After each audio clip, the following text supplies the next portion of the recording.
well. So let's take a closer look at the app next, and to see how we can bind it.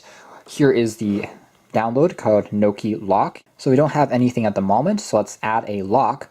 We're going to allow this to access Bluetooth, and it does tell us to scan the QR code. So I'm going to scan the one that we had inside the box here. There we go. And it's going to allow us to also enter a lock name. So for instance, this one is going to be called test. And let's confirm that. We've binded the lock successfully. So now it's just connected with Bluetooth turned on using the phone. So that's actually pretty cool.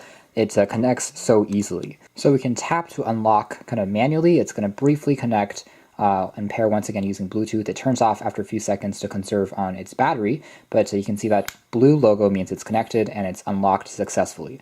Right now, 75 means the battery life is at 75% right out of the box, and after about 20 seconds, it unlocks. So there is a little bit of a waiting period if you are just unlocking it using the app itself. But after you register a fingerprint, that part does make the unlocking a little bit faster. So you can see that this is what the lock looks like when we open up this particular portion. So we can close it up, and that locks back into place.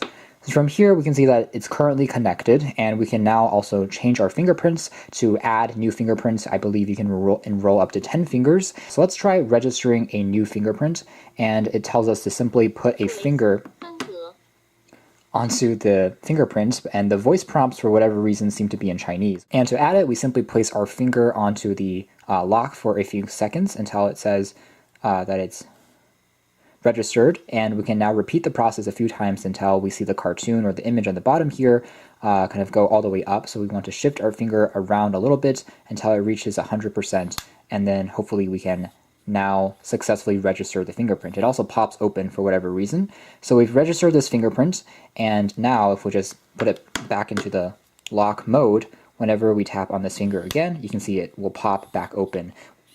It will unlock it. So it takes about 1 second for it to be read and then unlocked. So it's not quite as fast as what you'll find on a flagship cell phone, just because there's a mechanism, which is the physical part that's opening up, that takes another second